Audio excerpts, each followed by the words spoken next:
Hi, and welcome to my channel, The Grape Jelly Library, where we love to talk about books. My name is Floss, and I am so glad you could join me. I always look forward to your visit. In front of me, right here, I have a tremendous stack of books, and the stack of books that is in front of me is the books that brought me the most joy in my lifetime of reading, and I cannot wait to share them with you. And I think you're going to be quite surprised at my choices.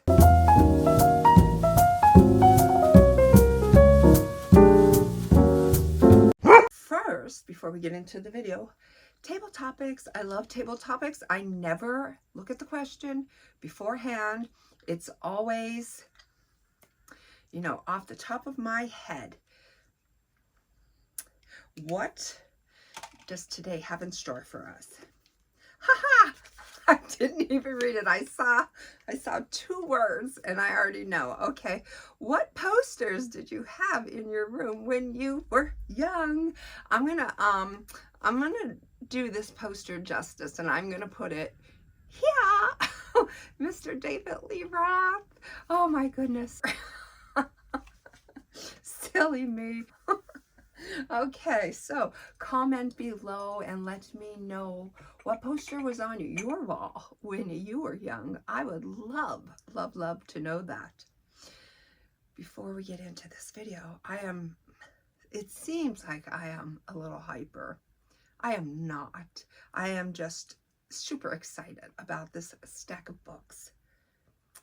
Before we get into that, how do you like my coffee cup? Isn't this just the cutest thing that you have ever seen? When I go into a bookstore, oftentimes I come out with a little trinket too. And I bought this, probably last September from my local Barnes and Nobles. And it is a mushroom, and you put that little cap on to keep your beverage warm. And I just love it so. I love it.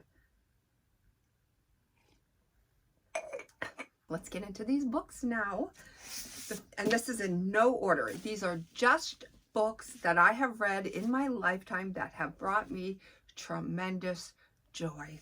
And incidentally, when I tell you what my favorite book is, don't believe me, because it changes quite often. If you ask me inside what my favorite book is, I might answer differently if you catch me outside. So, how many books do I have here? I might have like 12 books. I think I have 12 books. This was a book that I adored, The Book of Help, a memoir in remedies, and it was written by Megan Griswold. And I picked this book up in my bookstore, Barnes and Nobles, at least 6 times. And I began to read, but nothing was clicking, you know? The neurons were not firing up. So I'd always put it down. And I never got far, probably just, 5 sentences. Wasn't working for me, even though I adored this cover. And then one day I decided I was going to do the Audible version of it. And as I was cleaning and listening and cleaning and listening, it became very apparent that I had to have this book on my shelf. So I did go up and I did purchase it, and I didn't even crack the spine for the entirety of the book, just the last couple of chapters. But it made no difference because it was a book that I needed to have in my library, and I love it so much. Megan is funny.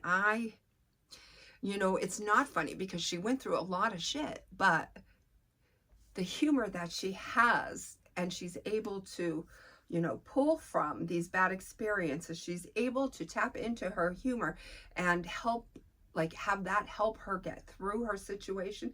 That's why I adore this book. She has a wonderful sense of humor. And let's be honest, life is not always easy. But if you have a friend like Megan on your side, or at least this book, I feel like you could get through anything. So I would definitely recommend that if you haven't read it. This one I read at a time in my life when I was not even marking the day that I purchased my books. And it was Christmas time, and it had to be about 15 years ago, and I was in a department store with my son, and this guy had this t-shirt on, and I've seen this t-shirt a million times over up the mall, and I didn't know much about him at, I don't know, I think I was probably 35. I didn't know much about him. So I asked the gentleman, not to be ignorant or rude, but could you please tell me who that gentleman on your shirt is? You would think at 35 years old I would know that, but I didn't. And I probably knew his name, I just didn't know what he stood for. And he recommended this book, and I didn't go right out the door and buy it. I waited maybe a year even, actually December, yeah. I didn't go and buy this book until September because I remember reading it in the fall. Summer was just ending, and I could not wait to get home from work so that I could pick this book up. And I am telling you, this is all that came out of my mouth. My boss must have been so sick of hearing it, but I just tremendously got into this book. I bought it so long ago, I actually bought it from Borders for $20. How do you like that? That's how old this book is. It's in pretty good condition, I would say, for as old as it is. We haven't had a Borders in my location for decades. So if you're into history, this is definitely a rec that I would, you know, tell anyone about. It's a wonderful book. This is a beloved read of mine, The Honey Bus by Meredith May.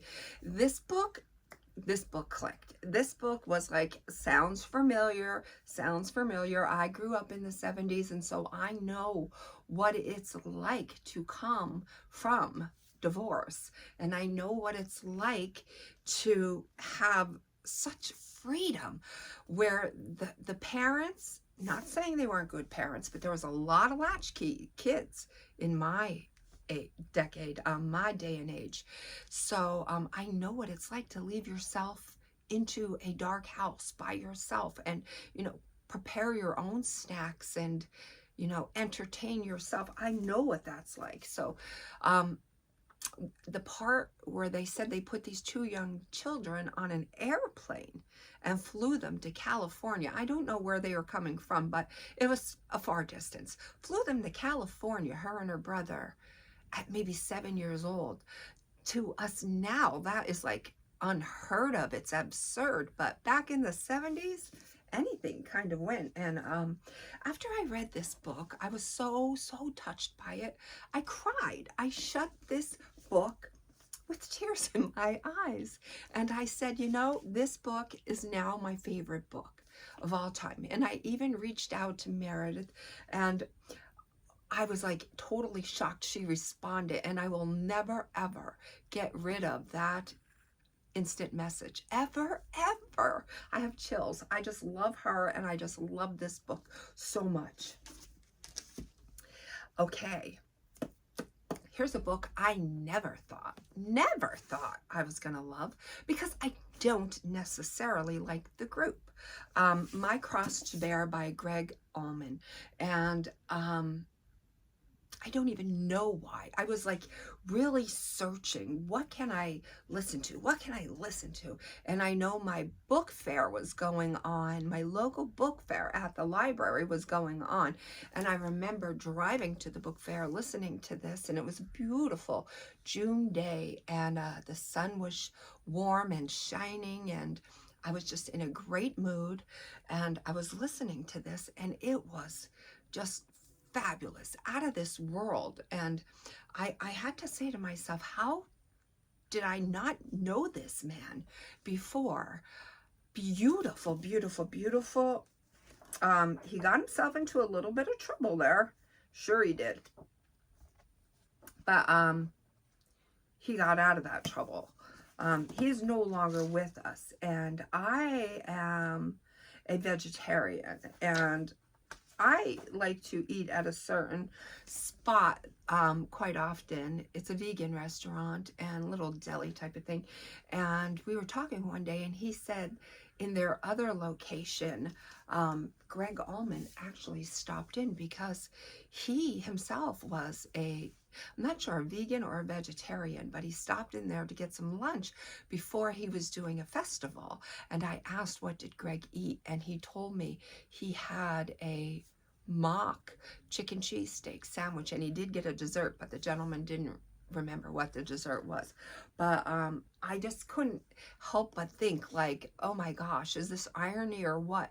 One day he's doing drugs and drinking alcohol and living the rock and roll lifestyle, and the next he's totally cleaning up himself and he's eating vegetarian. I think that's awesome, and that just shows how much growth and how far a person could come.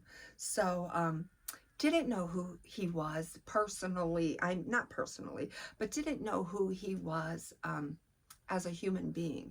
So glad I took the time to read his book.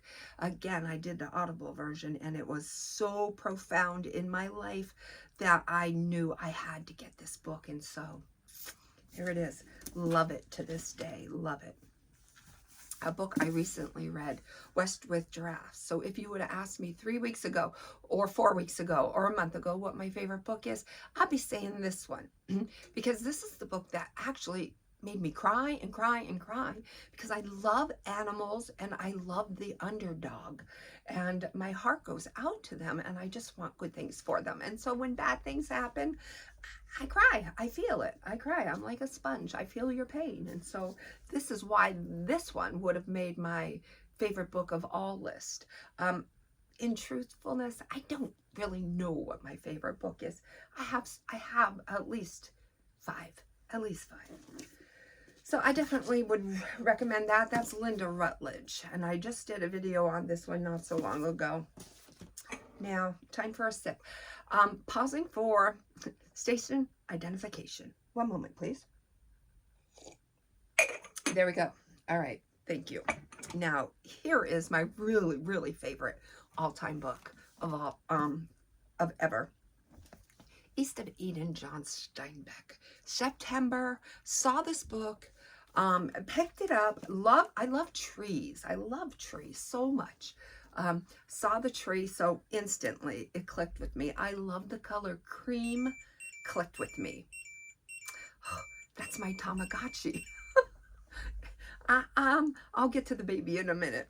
Okay, so let's see. With this book, I picked it up and I began to read it and instantly fell in love. And this is actually the book that brought me back into reading. I was 30 years old, and it was this book that is responsible for the over, I believe, 1,500 books that I now have in my library. It started with this one. Well, it actually started with a different one, but this is like, it was like within the first 5 books of me getting back into reading, and that is the one that I just, again, could not wait to get home from work and lie on the couch and do nothing, just read this book. And that is not me. I'm a mover and a shaker, but I didn't care if no chores got done because I had bigger fish to fry in this book. Love it so much. East of Eden by John Steinbeck. This book, I saw it, I thought about it, I didn't do nothing. I saw it, I thought about it, not for me. I saw it, I thought about it, and I said, okay, today you could come home with me.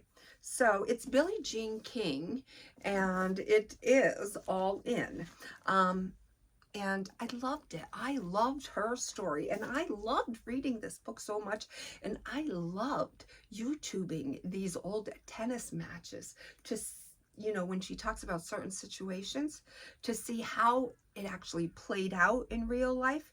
And the footage is very grainy and it's really poor quality, but definitely the evidence, the proof is in the pudding when you watch this footage. And I just loved, that she had to put up some fences, and she had so much to conquer being a woman, and she did it, and she did great things. And I just like, she was just she is a decent human being. And I just think, you know what, Billie Jean King, she has her act together. She's a first class act for sure. Love this book. Oh, this one. Oh my goodness. This one is Barnum, An American Life by Robert Wilson. I loved this book because of the color. I'm a big red and blue kind of gal. And you know what? As a little girl, I used to love knowing that my mom and dad were going to get us out of school and take us to the circus.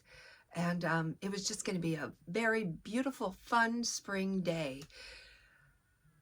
That was when I was a little bit naive. Now, I wish circuses weren't what they are, but back in the day, I mean, I was only a little girl, and I really didn't know. But I read this book, and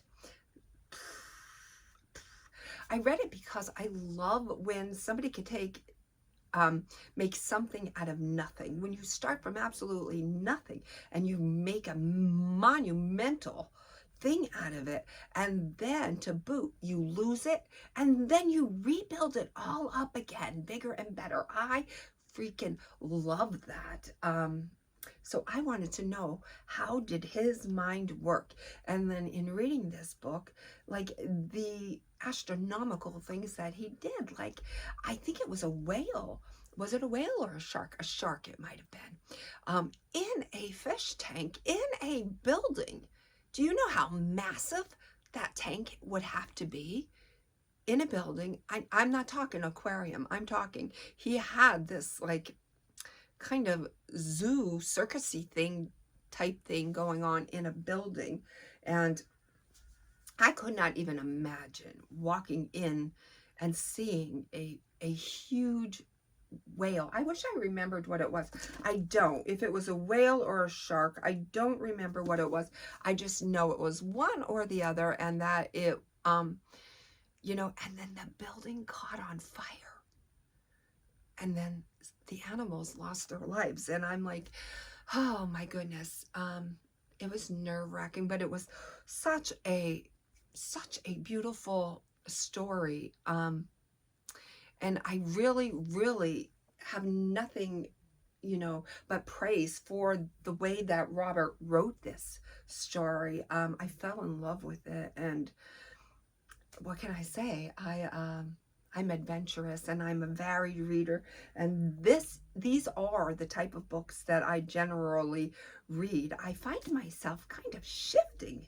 I don't know why, but I've been reading a lot of the stuff that I just wouldn't normally read, but I'm going with it. Here is a beloved book of mine, Michael Moss, and it is Hooked. And when I read this, I was hooked. I did the Audible version, and I listened every free moment that I had. And then when I had the chance, I went ahead and I bought this book. My bookstore was having a 50% off hardcovers, and that's how I acquired this one. And I learned so much about food and nutrition and marketing and these big conglomerate companies and what they are trying to do to us little guy, and how we fall for it each and every time. But you know, it says praise for salt, sugar, fat. That is another one that he wrote that I read. And they are the 3 highly addictive components in food that keep us coming back for more. But the good thing is, when you break your addiction to salt, sugar, and fat, you're kind of home free. You're no longer dependent on them. And you might think, like, I can't do that, but you really can. And then when you're away from it for quite a while, and let's just say you go to eat a candy bar, you can tell and taste the, you know, exaggerated amount of sugar that is in that candy bar that doesn't necessarily need to be in there to keep it good. It could still be good with less sugar, but the more they put in, the more addicted we become. So this was a phenomenal read. Loved it. I'm getting near the end. Haha. I have 3 books left. 3 books. I think I'm going to, nope, I'm just going to play them out as they come. Schulz, and this is by David Michaels, and I love this book. Audible book did it. towards the end, cried. I guess I'm a big baby. I cry a lot with books. And the thing is, when I finished reading this book, I didn't even know that was the day that Charles Schulz actually passed away. He passed away on the day I finished reading this book, and I found that out a day later, and then I was just like shocked. I was like, oh, are you kidding me? But Charles Schulz is somebody that, you know, I have in my heart. I grew up with his cartoon characters, and I couldn't wait to get out of school because I knew Charlie Brown Valentine's special was coming on, or the Thanksgiving, or the Christmas, or, you know, Race for Your Life, Charlie Brown. I knew it was coming on, and it was just like synonymous with my childhood. So a big part of my childhood. So obviously Charles Schulz is a big part of me. So when I read this book and I learned so much about him, I was like, you know, he is definitely a guy that I admire. And I have these feelings because, you know, I feel like I've known him forever. And when I like read when he was passing, it was just so sad for me. And it's like, it's sad to lose your life, and it's sad for us to have to go on without our loved ones, but it is a part of life. And I don't know, it hit me hard because he again took something from nothing and made this legacy, and I just really love that. Okay, are you still with me? We got 2 more to go. We're almost done. I just got to put Charles up there. Okay, my pile's gonna tip. Okay, it was a beautiful spring day in April when I read this one. Audible version. I do a lot of Audible books, and when I like it so much, then I just have to get the book. I got this book really cheap. And I like $7. I bought it for $7 at a Crossings, and loved it.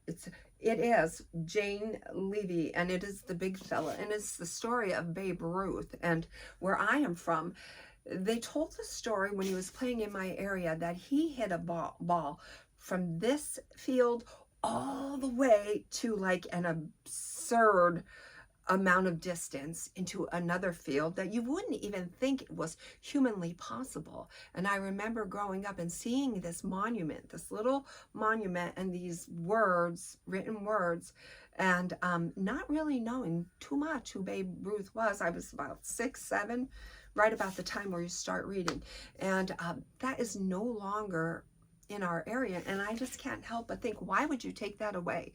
That is like something to be so proud of, but it no longer stands in the spot that it did. It doesn't stand at all, and I'm really sad about that. But this is a wonderful book. Some people might not like Babe Ruth. They might say that, you know, he was a jerk or he was this and that. I don't find him to be so. I find him to be caring and loving and generous, and, you know, he loved the children. That's big with me. Love the children and do what you can for them to put a smile on their face. They're only going to be children for so long, and he was all about that with his promises, and loved this book so much. It took me back into a time where, you know, things were just harder but simpler, and just like, I don't know, just something that was beautiful, a moment in time that was beautiful. Sometimes sweeping a floorboard in a house, in a rickety old shack or house back in the day, could just be like so much more beneficial than mopping the floor in a mansion. Do you know what I'm saying? It's not what we have. It's who we are, and things, possessions don't make us that. It's, you know, it's who we are in ourselves, within, in our heart, and who we manifest ourselves to be, just through, you know, like hard times. Hard times teach us a lot. That's why I love this book so much. We'll put him next, we'll put Babe next to Charles. And then my last book that I am going to bring to you today is the freaking Radium Girls. I love this book so much. It's by Kate Moore, and I cannot believe the things that these women went through. I would recommend this book 1,000,000 times over. It is that good. I have recommended it, and at least 2 people said, no, not for me, Floss. And that is fine. That is fine. More people that I have recommended it to absolutely adored it, fell in love with it.